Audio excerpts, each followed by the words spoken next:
Hey everybody, hope you had a good Independence Day, maybe barbecuing with loved ones, uh, and fireworks and stuff.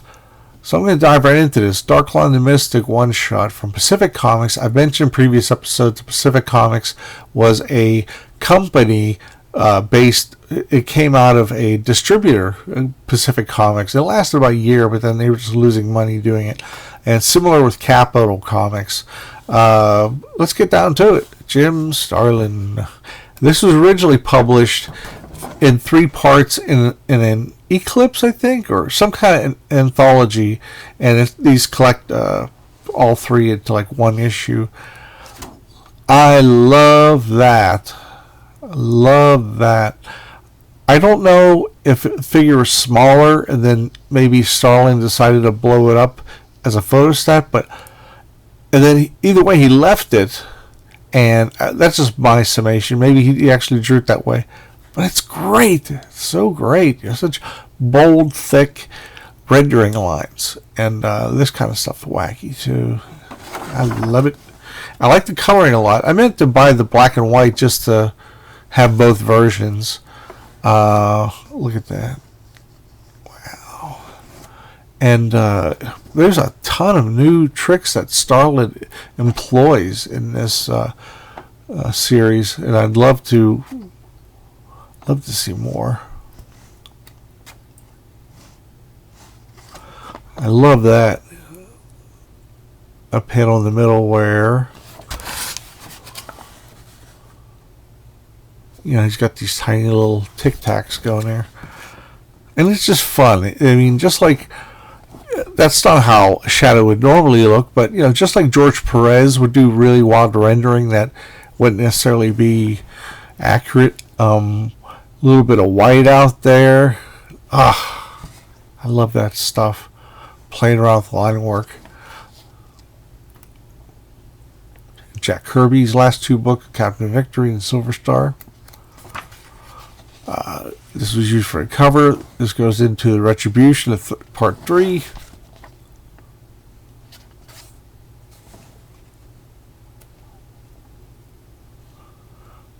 He done blew that guy up. And this one I'm not going to spoil for you. It's what I love is what Starlin did with the black areas. He filled them in just a little bit.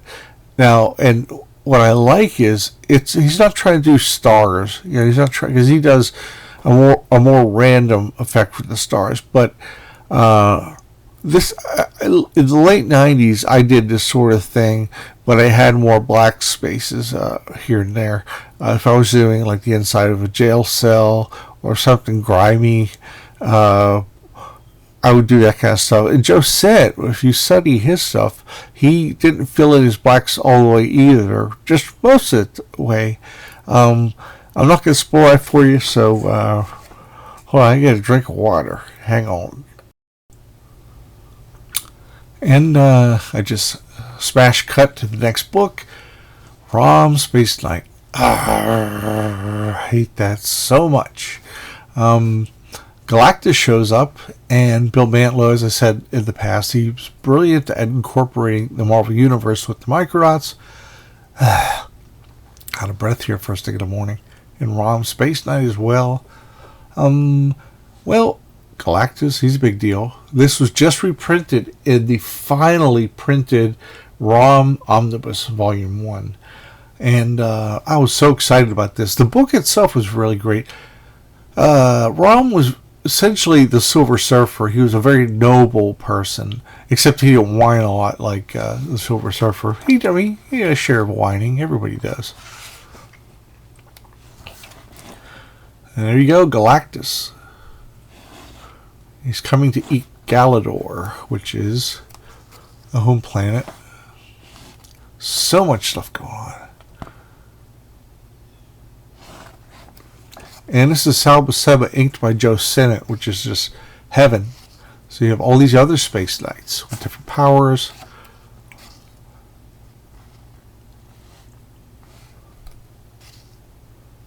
I think if they came out with the Rom Space Knight toy after the book was started, it would have actually sold, because the original When it came out, nobody bought it. Very few people bought it. You can get it somewhat affordable on eBay, but it came out, and Bill Mantlo was great at working with other properties, but it was too late for that. But Marvel did 75 issues, and this is finally going to be in the Marvel. Oh, I mean, this is the first Marvel omnibus. Man, amazing. That's all I'm going to get into because I don't want to spoil it. I do not. Okay, how about this? Mike W. Barr, a writer I just love, and I just wish he was doing something in comics these days. Maybe he is, maybe he isn't. Kevin Nolan, pencils and inks. I know so many fellow comic book professionals who have this issue because it's so educational and you could reread it a billion times. Art-wise, and this is painted. And there's Batman there. Nolan was fairly new to the comics industry. He'd only been there doing mainstream comics for like a year or 2 years. He had only he did some independent books, I think, for PC Comics. He also did a lot of spot illustrations for Comics Journal. And we check this out. Batman. The one proviso that Kevin Nolan had about doing this annual, when Mike W. Barr asked him, he says, hasn't he fallen out with the Outsiders? And Barr said, yeah. And he goes, well, I'll do it if Batman's in it. So here's what I love. Kevin Nolan, artist, colorist. So you're getting like some pure art that he's a total control over. And even with the Baxter paper, that's kind of... Sometimes it makes colors garish. I think, unlike a lot of people, Nolan accounted for that. Because some of the books, like Camelot 3000 and other books, were just so garish with the Baxter paper. Okay. Even his establishing shots are great. You got Cobra, created by Jack Kirby. It's only one shot by Kirby, and then it got continued by different creators for a little while. And when I worked on Birds of Prey, I think in issue 4 and 5, I got to do Cobra, and it was so cool. And Birds of Prey, yeah. Did I say that already? So the underling gets a big old bite, which kills him. There's all this yellow and green. Before he was done, he originally was done kind of a gold color. And, you might say this could be from a magazine or something, but you don't see Nolan do any comic, any photo reference. He just has that natural ability of drawing. I love the deadlines on Halo's hair right here by my thumb. And it's just stunning work.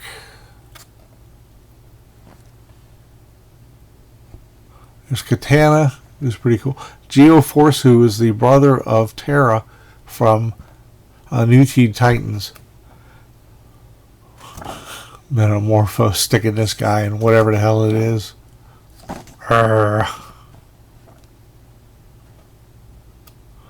It's just heavenly. Those postures.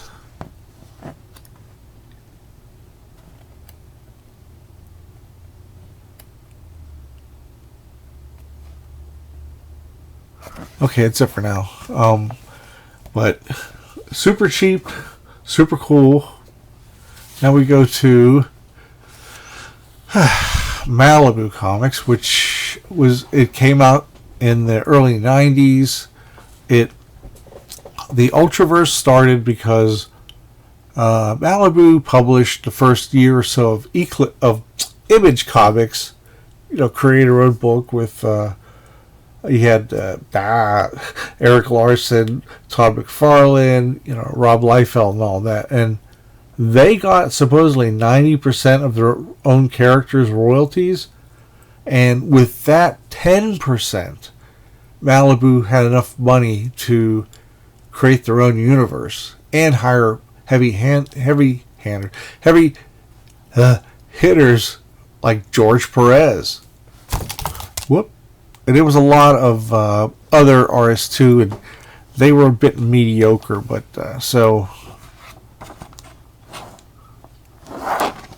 yeah, George Perez, he lured away George Perez for like quite a few issues. I think it was like a year. A little too blah blah blah there. This is Prototype. I guess people compare it to Iron Man, and he is sort of Iron Man because except that he doesn't own the armor. It's kind of like when Rhodey became Iron Man in the 80s, which was really cool. So it was already kind of done. And this new character who hadn't been established because Prime and Hardcase and Prototype had their own books already.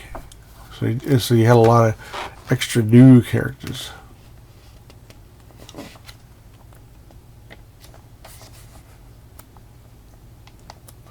There's a lot of the I love that. There's a lot of team dynamics, and when I say team, I mean squabbling. And Hardcase is supposed to be like I don't want to say Captain America, but he's supposed to be like the most celebrated and the smartest and more experienced than the rest. And it doesn't do anything for me, but I saw George Perez. Got it.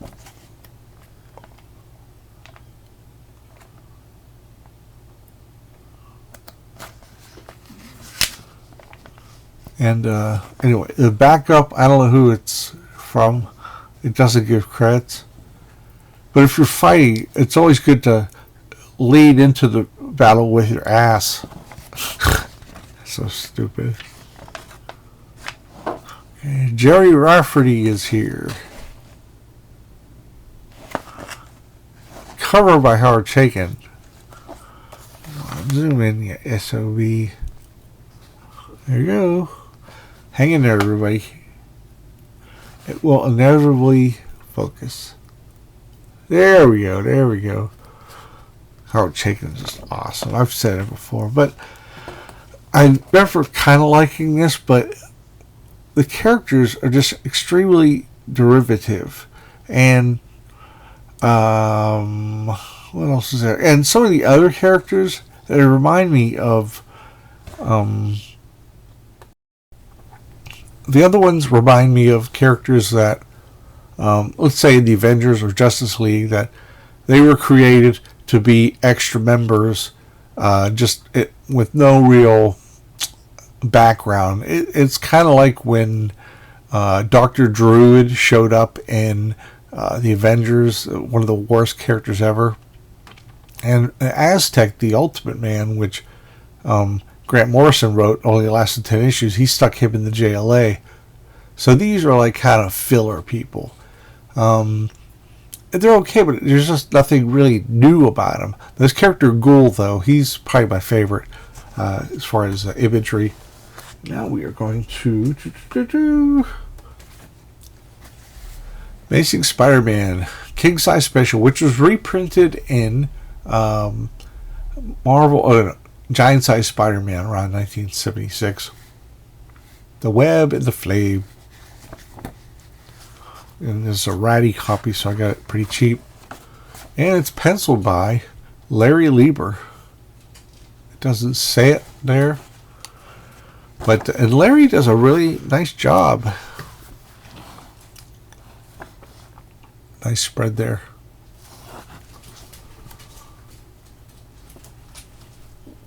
And Spider-Man's trying to stop him. Because, well, I don't know what got into that nut, but someone's got to stop him. It looks like I'm elected.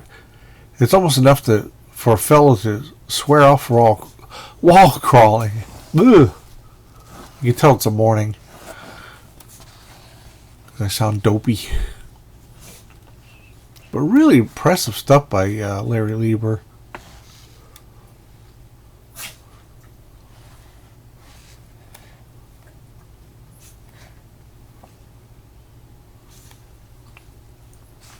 That's great. That's almost like a Kirby pose, because he did a lot of that where like characters were coming down to you, about to lunge at you.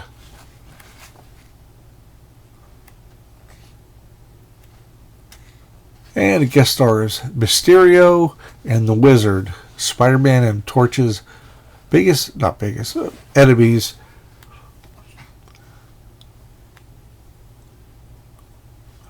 Larry just did some really cool stuff. And then towards at the end of the book, you get all this info, which is great. This got reprinted in Marvel Treasury Edition #1 that came out in the summer of '74. It was one of my first comics, but the first Treasury Edition, supersized, blew me away. And they used a lot of this as a how-to. And love it, love it, love it. You love it too? I do. So it just tells you all these different things he can do with his webbing and such. I love that. I love that. No, your friendly neighborhood Spider-Man is not the strongest cut up in Marveldom, but we must admit there are those who are stronger. But remember, our boy is still a youngster. That's a photo stat, I think, or a swipe. But who cares? Because the bulk of it is the foes. It's funny how Sandman started off as a Kirby villain, became a Ditko villain. No, I got that backwards. I apologize. This is Tapini's pad. So that's it for this episode. I hope you dug it. A lot of fantastic artwork. And listen to me.